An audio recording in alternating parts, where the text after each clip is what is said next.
Before we begin, I do want you to be aware that we will be recording today so we can have a copy of this webinar available for your later use. Now I am pleased to introduce Denise Harrison, Executive Vice President and Chief Operating Officer of the Center for Simplified Strategic Planning. She will be presenting her findings based on working with hundreds of companies on strategic planning and strategic execution.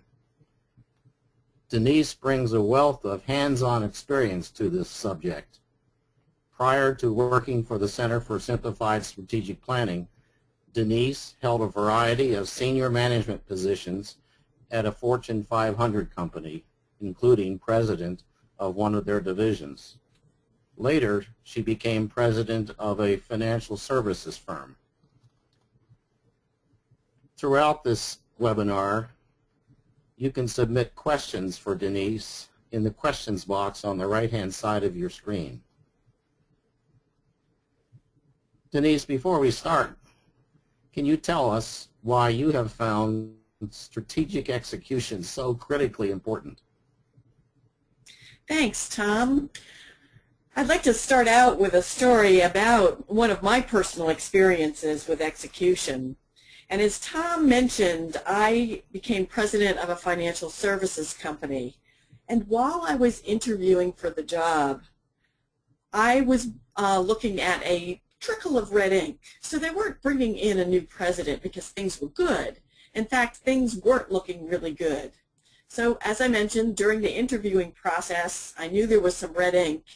And by the time I actually took the job, that little trickle of red ink had turned into a waterfall, and the company was really going down fast. The bad news was I wasn't coming in riding on my white horse with all the answers. In fact, I was new to the industry. So I immediately sat down and talked to each one of my direct reports, and each one of them knew exactly how to save the company.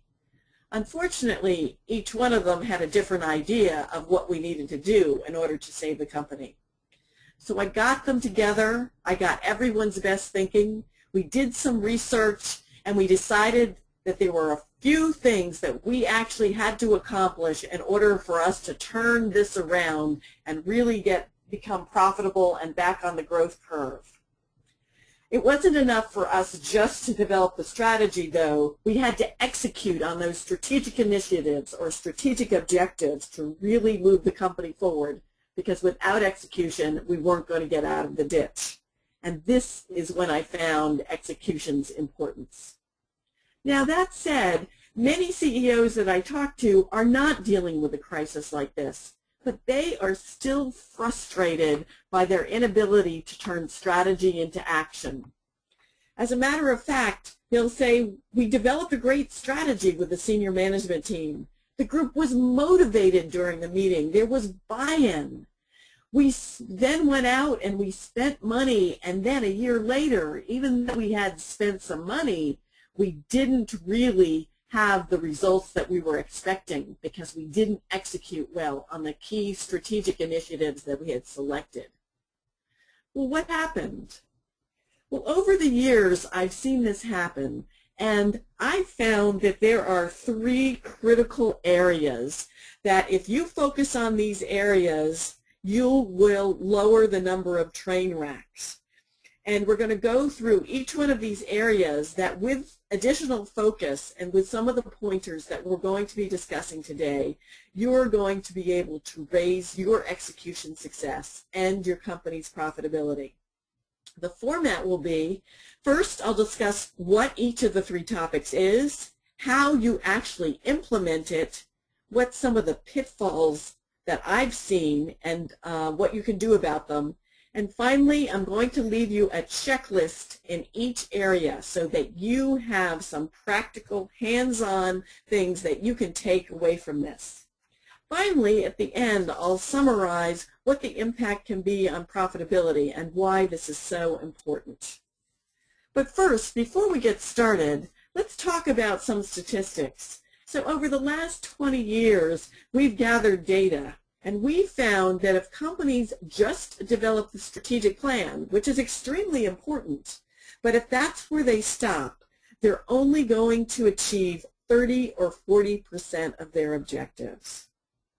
If they take that 3 to 5 year vision that they have in their strategic plan and they boil it down to the 6 to 10 key strategic initiatives or objectives that they want to accomplish during the next 12 to 18 months and develop clear roadmaps for implementation, they will achieve 70% of what they set out to do. So here's where you see that the long-term and the tactical need to go hand in glove. You need to have a vision for where you want to go, but that needs to go with the tactical, because without the tactics to get there, all you'll have is a vision. You won't have anything concrete because you won't get there. Next, if you take those roadmaps and the strategic initiatives and you monitor your developments and progress, to make sure you stay on track or you make course corrections where necessary, you will have a 90% achievement of getting where you want to go. So that's the importance of execution, and that's the importance of the whole strategic management process, where you take the strategy, the 3 to 5 year vision, you drill down to the most important projects with key action steps, who's responsible and how much time and money, and then you monitor to make sure they stay on track. This will allow you to achieve your strategic plan. Now, let's start. I'm going to talk about 3 topics, and if you focus on each one of these 3 topics, you will raise your execution success and your corporation's profitability. We're going to start in reverse order, so we're going to start with the 3rd most important. Monitoring. Monitoring, we just talked about that. That's the process where you keep things on track and you have monthly meetings to look at key progress on key strategic initiatives or key strategic objectives. Why? Keeps the team on track. Allows you to pull up and think about the strategic important objectives that you're working on rather than just the day-to-day, and that monthly meeting raises that visibility. It allows for changes in market conditions or changes when there's new information. And let me tell you how this actually works. Years ago, in 2001, I was working with a remote video inspection company. Now, remote video inspection equipment is a probe that has a camera on it, so you can see inside areas that you can't necessarily see from the outside. So some good uses for it are, if you have a sewer that's blocked, you can send down a remote video inspection device and have that camera take pictures of what's blocking it, and you can see if there's a way to get rid of the block without actually digging up the sewer line. Or if an aircraft has flown through a flock of birds and you want to inspect the engine without taking the whole engine apart, you can go in with this probe and take a look and see, is there damage?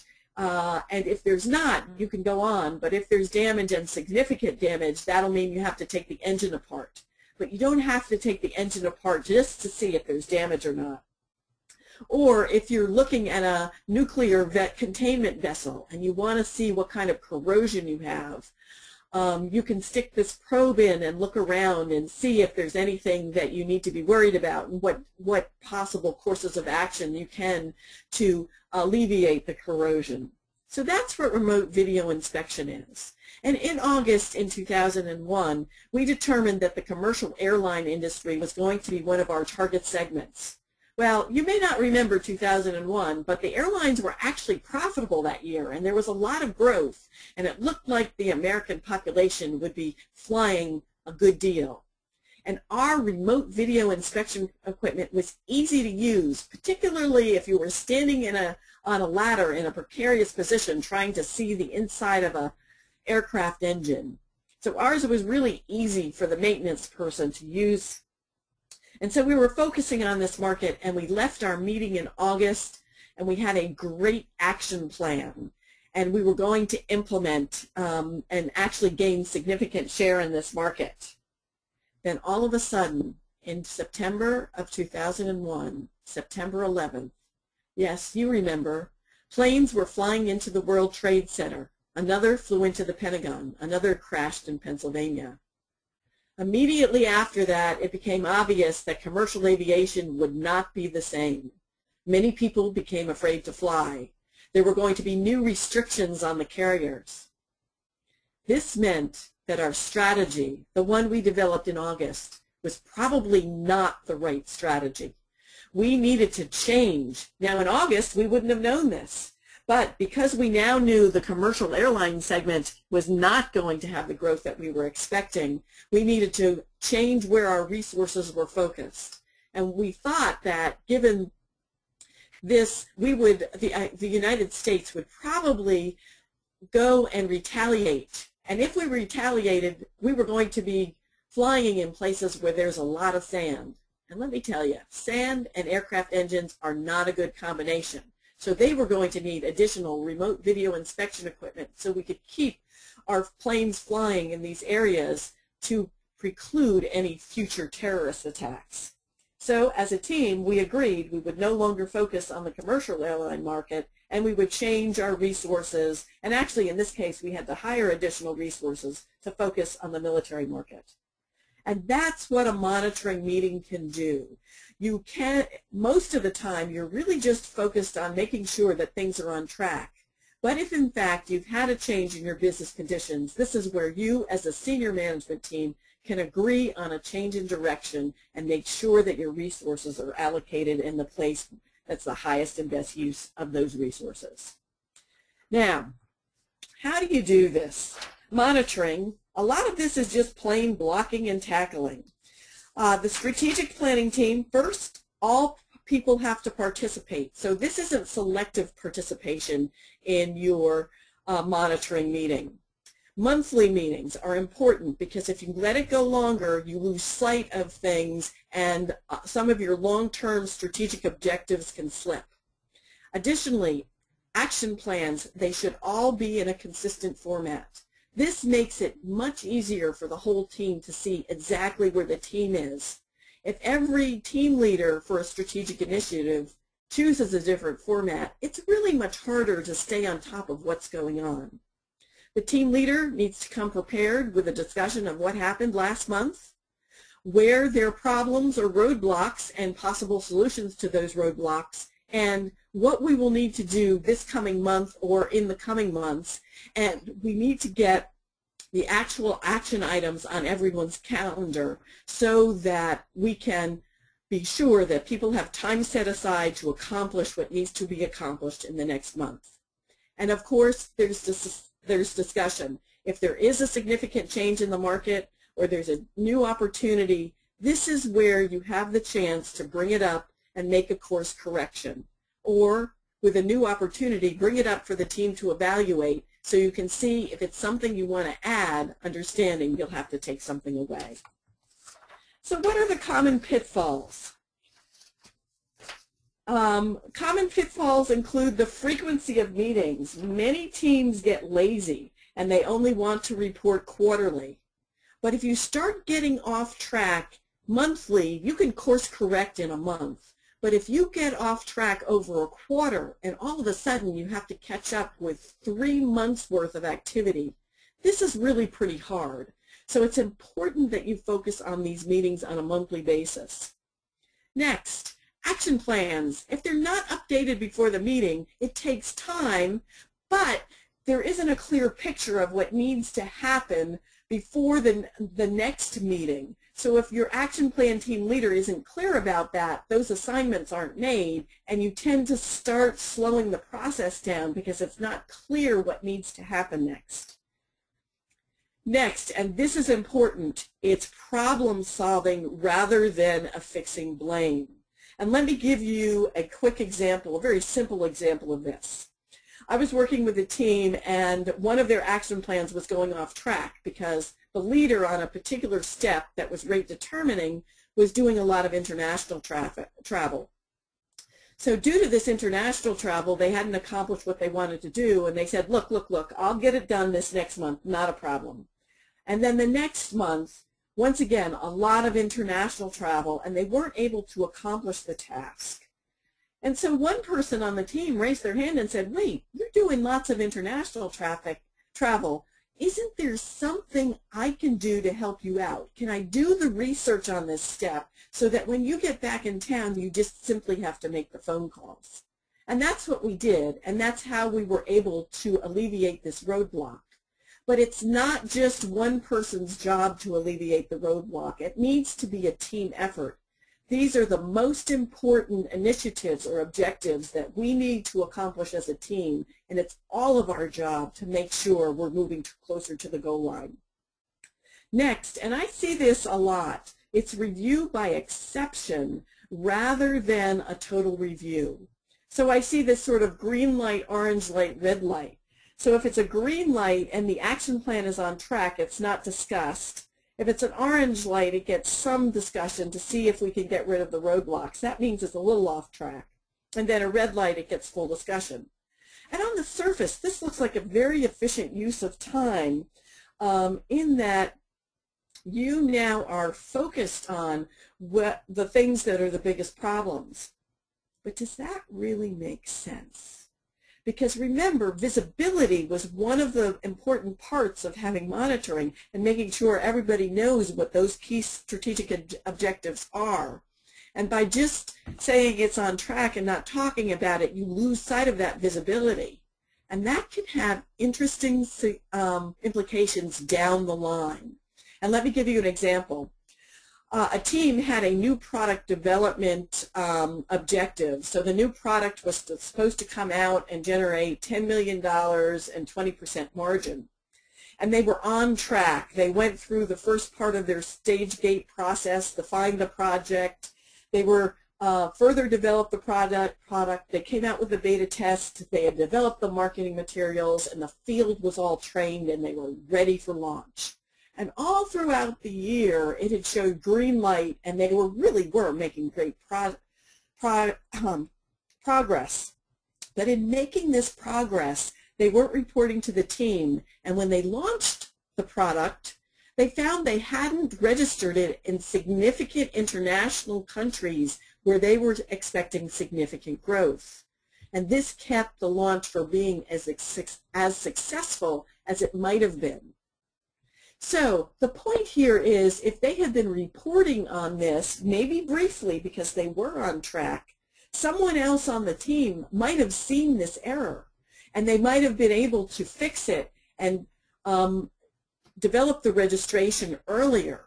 Because when we first design our action plans, we don't always know all the information, and we're not perfect. So this reporting on a monthly allows us to pick up any steps we might have missed along the way and allow us to really achieve the objective by having other folks be able to comment on our progress.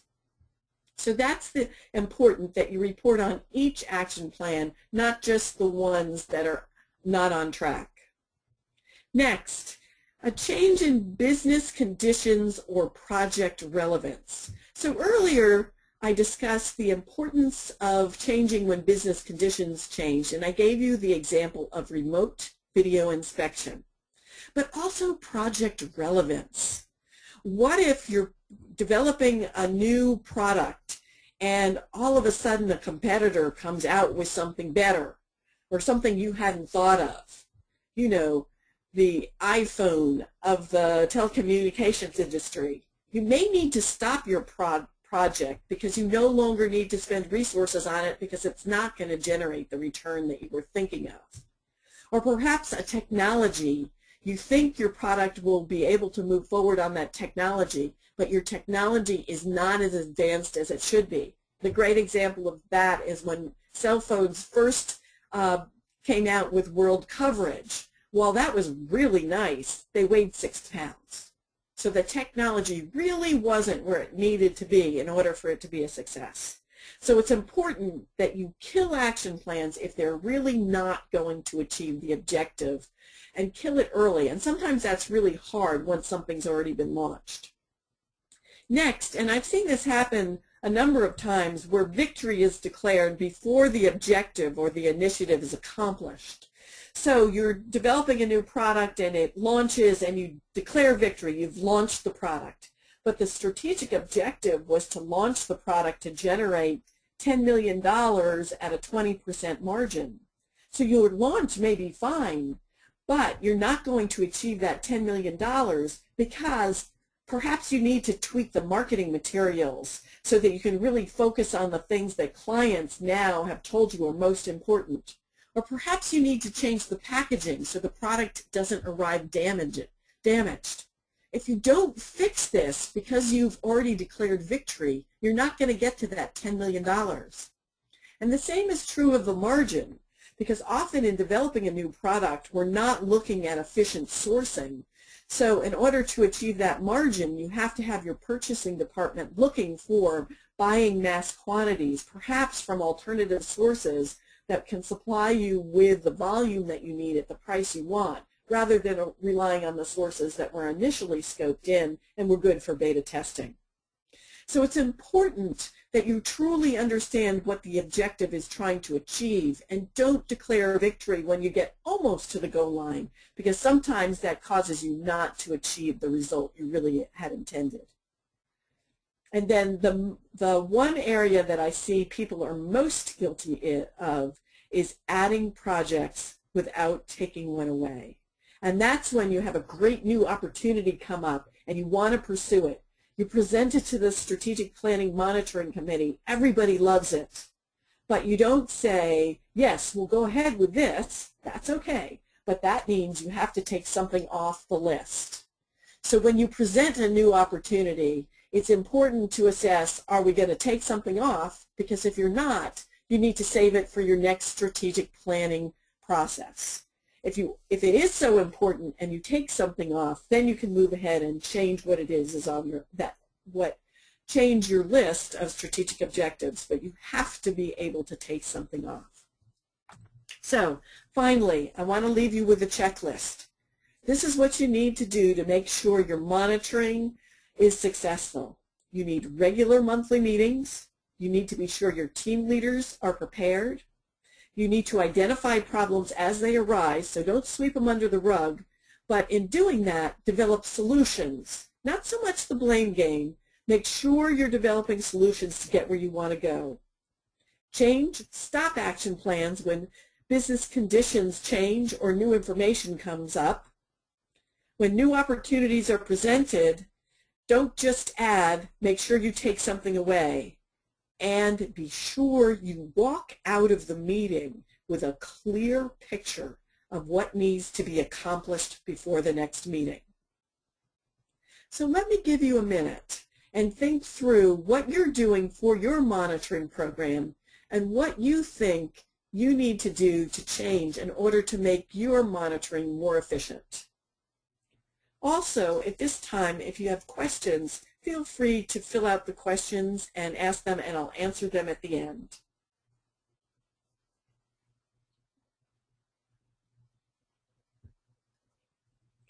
Okay, let's move on to clear roadmaps. What are clear roadmaps? Well, first, in order to have a clear roadmap, you need to know where you want to go. And so at the beginning of a strategic objective or strategic initiative, you need to have a clear statement of the intended result. And most of you have heard of SMART, but that means it's specific, measurable, attainable, relevant, ties back to the strategy, and time-bounded. So once you have exactly what you want to do and you know exactly where you want to go, then you need the directions to get there. You need a detailed action plan. Why do we do this? This clarifies what needs to happen in order to achieve the strategic initiative, and it focuses on the result. First, how do you do this? You identify the team leader. And recently I've tried to focus more on a team leader but also a champion. I've found that sometimes action plans go off track because your team leader really doesn't have fire in his or her belly to make it happen. So look for a champion. Look for someone who's really trying to get this out to the goal line.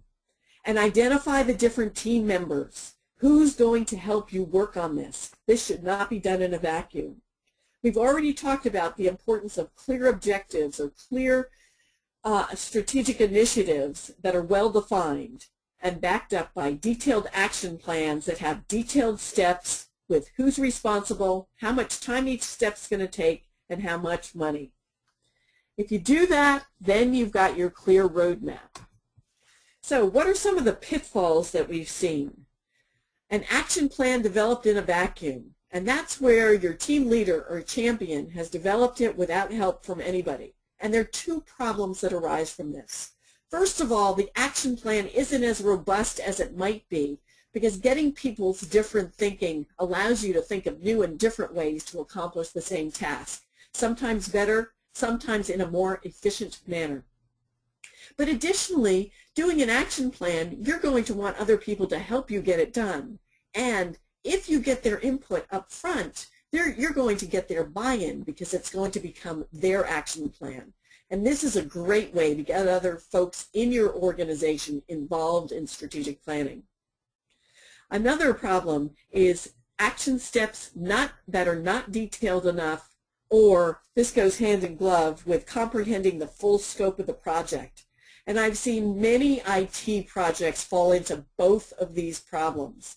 People installing a new ERP system or a new CRM system or some other management system where the steps just aren't detailed enough, so there's not a true understanding of who needs to be involved in the process.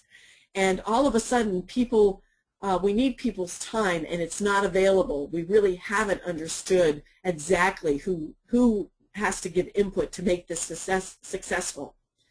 But another problem I see is not understanding the full scope and comprehension and understanding the amount of time that it's going to take to fully flowchart everything that we do within the company so that we get an ERP system that supports what we do rather than as a detriment when we first install it and we're no longer able to fulfill orders because we didn't really think it through. So these are very important pieces. Additionally, the clear roadmaps help you understand what time is going to be taken on the strategic initiatives. And you need to balance the amount of time that's going to be taken to achieve an objective with what each person on that objective is going to have to do in their day-to-day. And you need to resolve overload by understanding where you can possibly delegate, what you might eliminate, and what you can reduce. Some checklists now in order to see if your roadmaps are actually going to get you where you want to go, and that's going from that 40 to 70% achievement. First, do you have a champion? Next, do you have a team with diverse input? Is each action step clear? Are the action plans detailed? Is there clear accountability for each step? And are the time requirements understood? Actual, this is going to take me 8 hours, and elapsed, that 8 hours is going to occur 3 hours in the first week of the month, maybe 1 hour in the second week, 2 hours in the next week, and 4 hours in the final week. So very seldom do we get 8 hours where we can actually focus on one action step because we've got day-to-day stuff that needs to happen. So a step that may be in there for 8 hours may actually occur over the course of a month. Now, let's continue with the checklist. Are the financial requirements understood? And do we have enough financial resources? Are we going to have to go to the bank up front and get that settled so we don't slow the action plan process down? Have we taken into account the day-to-day responsibles and balanced those with the requirements for the action plans? And if we accomplish a specific action plan, will we achieve the strategic initiative? Because if you can't answer that question positively, then you need to rethink your action plan and you probably don't have the resources right and you really need to think it through. So this is the checklist for clear roadmaps. I want you to think through the actions, the strategic initiatives that your company has been focusing on. Have you had clear roadmaps? What do you think you can do in order to make that better? Let me give you a minute to think about that.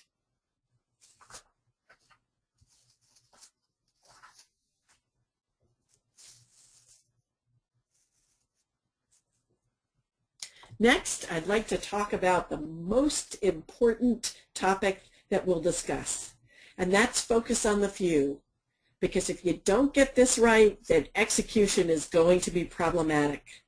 This is selecting the few strategic initiatives that you want to work on. Why do you do this? Well, we all know what happens. If you choose too many things, you're trying to do everything and nothing gets done. And you feel frustrated at the end of the year because you've tried too hard, really, really hard, but you've really not achieved any of your strategic initiatives and you're not achieving the results that you set out to achieve. How do you accomplish this? Well, first of all, you need a strategic planning that sorts out priorities. And that strategic planning process should help you decide which of your core businesses are most important.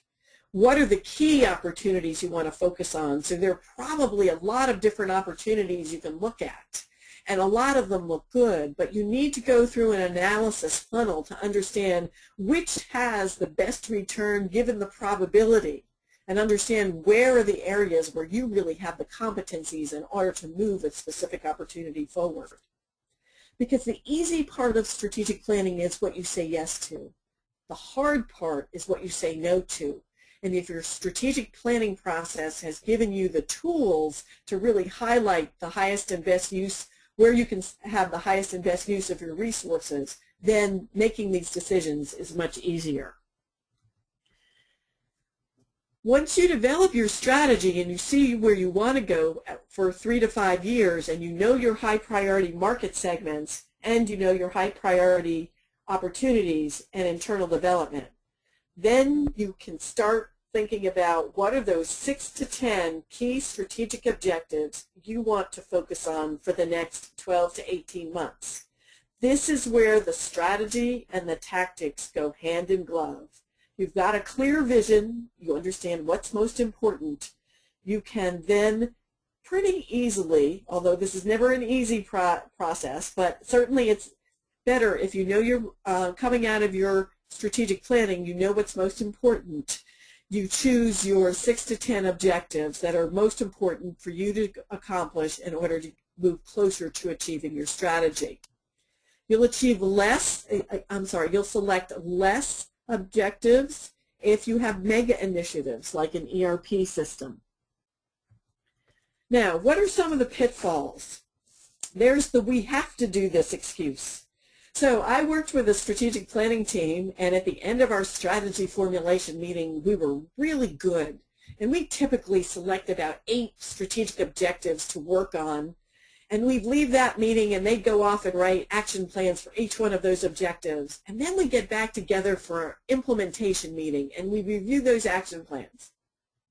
But oops, all of a sudden 8 objectives became 12 or 15. What happened? Well, it's the "we have to do this" projects all of a sudden slipped in, that we have to meet these regulatory requirements. We have to do this in order to be sure that we keep our market share. Well, you may in fact have to do that, and it's fine to add it as a strategic initiative, but that means that one of the 8 we had originally selected has to come off the list.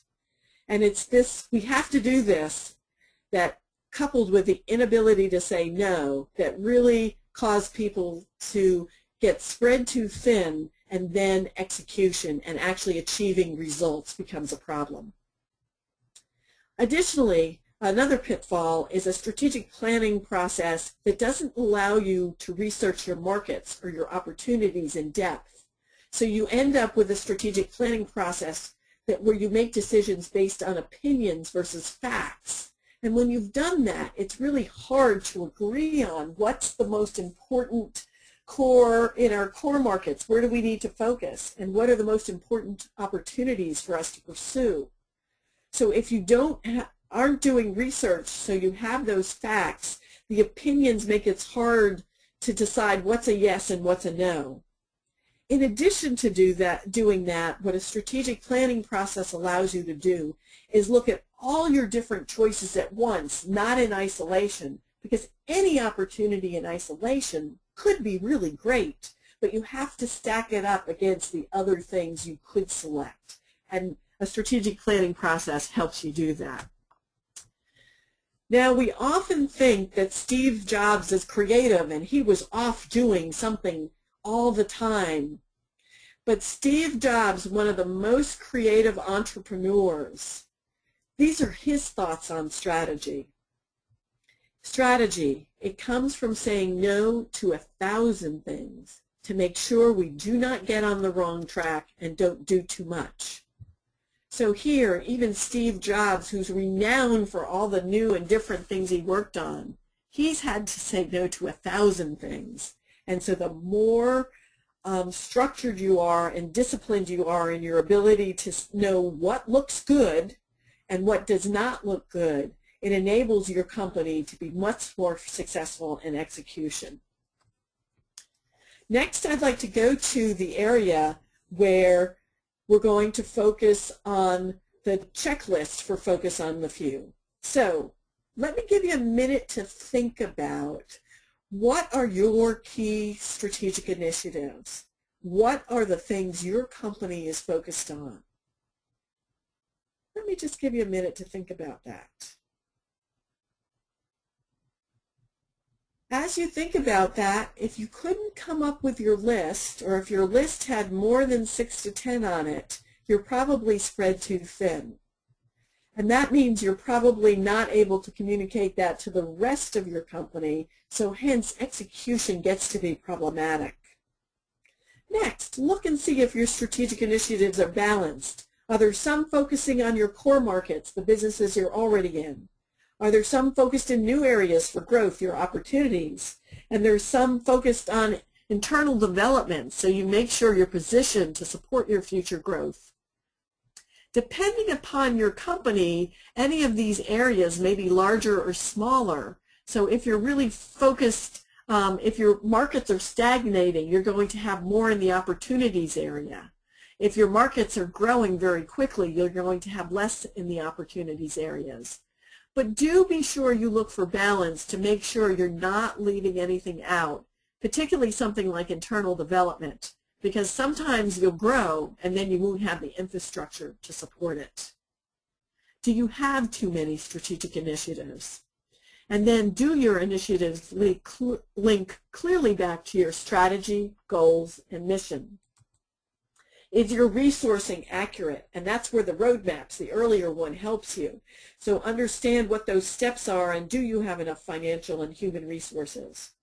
And have you communicated your strategy and your strategic objectives throughout your organization so that there's no question about what the high priority projects are and that people are all working towards achieving the results desired from those projects?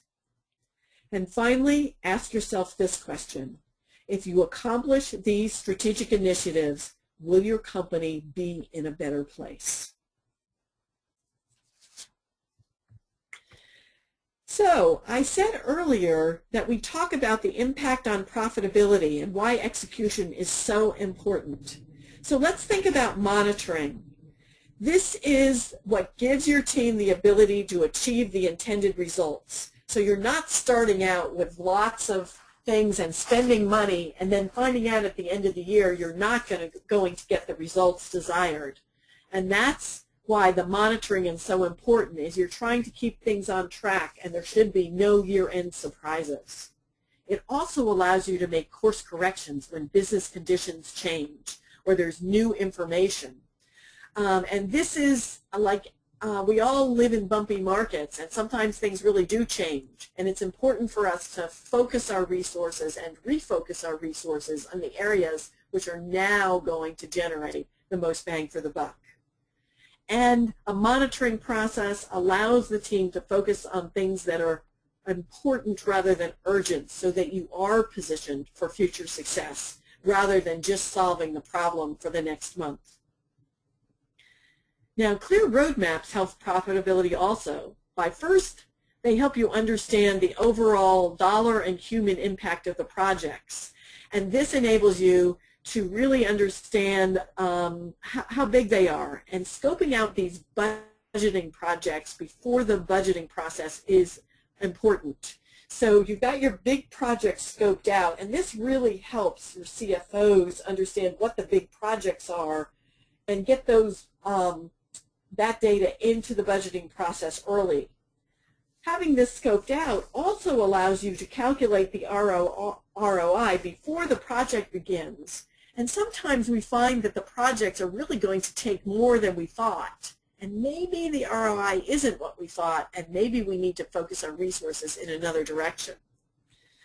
These clear roadmaps give you the information so that if you really are short on resources, it allows you to take haircuts early rather than going 6 months into the year and finding out you've got roadblocks and you can't get things done because you don't have enough resources to move your projects forward.